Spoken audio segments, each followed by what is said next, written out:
Gold, trusted gold buyers. మీరు తాకట్టు పెట్టిన బంగారాన్ని విడిపించి ఈ రోజు ఉన్న మార్కెట్ ధరకు కొనబడను. నిజమైన అన్నదమ్ములు, సొంత అన్నదమ్ములు ఎలా ఉంటారో వీళ్ళిద్దరూ అలా ఉన్నారనమాట. ఎక్కడైనా కోట శ్రీనివాసరావు గారి పేరు వస్తే పక్కన ఖచ్చితంగా బాబు మోహన్ గారి పేరు కూడా ఉంటుందన్నమాట. బాబు మోహన్ గారి పేరు వినిపించినా ఖచ్చితంగా కోట శ్రీనివాసరావు గారి పేరు కూడా వినిపిస్తారు. సో అంతలా వీరిద్దరూ 100కు పైగా చిత్రాలు చేసి దశాబ్దాలకు పైగా వీళ్ళ మధ్య అనుబంధం ఉందన్నమాట. సో నాతో పాటు బాబు మోహన్ గారు ఉన్నారు, ఒకసారి మాట్లాడదాం. సార్ నమస్కారం. నమస్కారం తమ్ముడు. సార్ ఫస్ట్ ఆఫ్ ఆల్ అంటే మీరు చాలామందితో మాట్లాడారు ఇప్పటికే, బట్ నేను ఒక మాట అడుగుతున్నాను. అంటే కోట శ్రీనివాసరావు గారు ఇక మన మధ్య ఉండరు, కొద్ది రోజుల్లో వెళ్ళిపోతారని మీకు ముందే తెలుసుంటే ఏం చేసేవారు సార్? ఏమీ చేయలేకపోయేవాళ్ళం. ఏం చేయగలుగుతాం? దేవుని ఆపవా 4 రోజులు అంటావా? చెప్పండి, అంటారా? అనలేం సార్. నీకు తెలుస్తుందా? తెలియదు. 4 రోజుల్లో పోతాడు, ఇంకొక 3 గంటలు ఉంటాడు, ఇంకా 15 నిమిషాలు ఏముంది, తెలుస్తుందా మీకు? తెలియదు సార్. ఎవరికి తెలియదు. దేవుడి లీల. పుట్టించడం ఆయనే, తీసుకుపోవడం ఆయనే. ఆయన స్విచ్ ఆఫ్ అంటే అంతే. కొంచెం నవ్విండు, అందరితో ఉన్నాడు, బిడ్డలు వచ్చారు, మనవాళ్ళు వచ్చారు, మాట్లాడారు, నాతో మాట్లాడాడు, పడుకున్నాడు, పోయింది. పొద్దున చూస్తే లేడు. కట్టి ఉంది, కట్టి అని సాయంత్రం కాలబెట్టారు. కాలబెట్టినాక ఎముకలు ఇంకా తీసుకుపోయి నిన్ననే అక్కడ కలిసి. అదే లైఫ్. కడక జరగక ముందు తెలిసింటే ఎవరికి తెలుస్తుంది? అంటే కొంచెం అనారోగ్య పాలయ్యారు, అనారోగ్యంతో ఉన్నాడు, ఇలా తెలుస్తూ ఉంటుంది కదా. అనారోగ్యంతో ఉన్నాడు, కరెక్ట్. కానీ బాధపడుతూ పాపం 3 సంవత్సరాలు లేవలేక చాలా ఇబ్బంది పడుతూ ఉన్నాడు. కానీ ఆయన మరణం గురించి మీరు చాలా గొప్పగా చెప్పారు. అంటే ఇలాంటి మరణమే ఎవరికైనా రావాలి, సేవలు చేయించుకుంటూ మంచాన పడి ఇలాంటిది వద్దు, పడుకున్నామా పోయామా ఇలాగే ఉండాలి అని చెప్పి చాలా గొప్పగా చెప్పారు సార్. అందరితో తిట్టించుకొని ఈ అమ్మాయి ఈడు నా ప్రాణానికి పడ్డాడు, వీడిని ముడ్డి గడగాల్సి వచ్చింది, మూతి గడగాల్సి వచ్చింది, పండు దోమాల్సి వచ్చింది, ఈ అమ్మాయి ఎన్నాళ్ళరా నాయన ఈ చాకిరి అని మనల్ని ఈసడించుకోకముందే, అసహించుకోకముందే పోయిన జీవి ఎవరన్నా ఉంటే వాళ్ళు ధన్యజీవులు అని నేను అనుకుంటాను.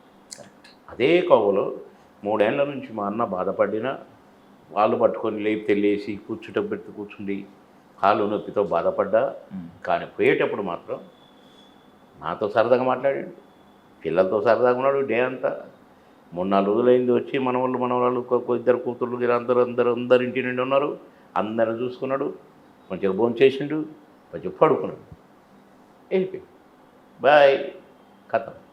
సుమారు 10 ఏళ్ళు తేడా ఉన్న మీ ఇద్దరి మధ్య మనసులు మాత్రం సేమ్ సార్. అంటే భలే మ్యాచ్ అయినాయి. అంటే కౌంటర్లో ఒకరి మీద ఒకరు వేసుకోవడం, ఆ సరదాలు, దేవుడు పెట్టిండు తమ్ముడు. దేవుడు కలిపిన జంటలం మేము.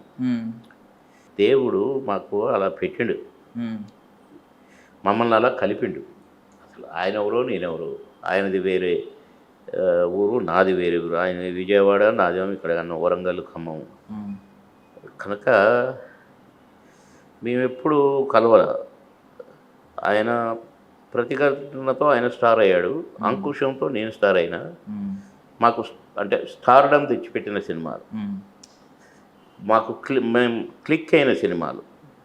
మా ఇద్దరి మధ్య ఈ నటనా వయస్సు 7-8 సంవత్సరాలు 10 సంవత్సరాలు ఉంటుంది గ్యాప్. ఆయన ముందు సినిమా అని 10 ఏళ్ళ తర్వాత. కనుక మాకు ఎక్కడ ఆయన ఎవరో నాకు తెలియదు, నేను ఎవరో ఆయన. బొబ్బిలి రాజా ఫస్ట్ కాంబినేషన్. అప్పుడు అంతకుముందు ఆయన సినిమాల్లో చూస్తున్నా కాబట్టి అహనా పెళ్ళంటే అవన్నీ ఇవన్నీ నేను ఆయన ఎవరో నాకు తెలుసు, కానీ నేను తెలియదు. నేను ఉద్యోగం చేసుకుంటున్నాను కాబట్టి ఉద్యోగం నుంచి 1వ సినిమా, 2వ సినిమా, 3వ సినిమాతో నేను హిట్ కొట్టాను. నాకు మంచి బ్రేక్ వచ్చింది. 5 రోజుల్లో 10 సినిమాలు బుక్ అయ్యాను. అంకుశం రిలీజ్ అయినాక బ్రహ్మాండంగా షూటింగ్లు జరుగుతున్నాయి. ఒక 10-20 సినిమాల తర్వాత బొబ్బిలి రాజా నాకు. కనుక ఆ సినిమా తర్వాత కూడా కొన్ని సినిమాలు చేశాము. మామగారు నుంచి ఇక మా బంధం బాగా గట్టిపడిపోయింది. ఇక మేము ఒకరిని వదిలిపెట్టి ఒకరు ఉండలేని పరిస్థితి. అసలైతే నాతో ఈక్వల్ క్యారెక్టర్ వేశాడు, నేను దన్యాను కరెక్ట్, నన్ను లాస్ట్లో దన్యాడు.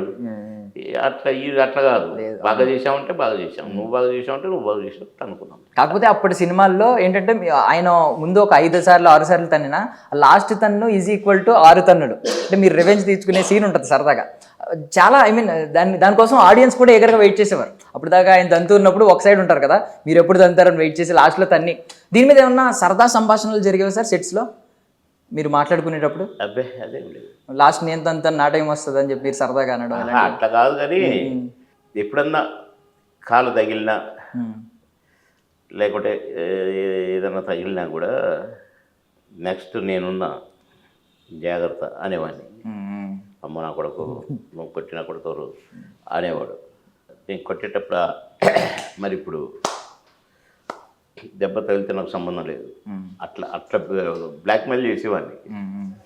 అట్లా మేము సరదాగానే ఉన్నాం తప్ప ఎంతమంది మాకు గొల్లాలు పెట్టినా ఎంతమంది విడిపోవాలని చూసినా మేము విడిపోలేదు.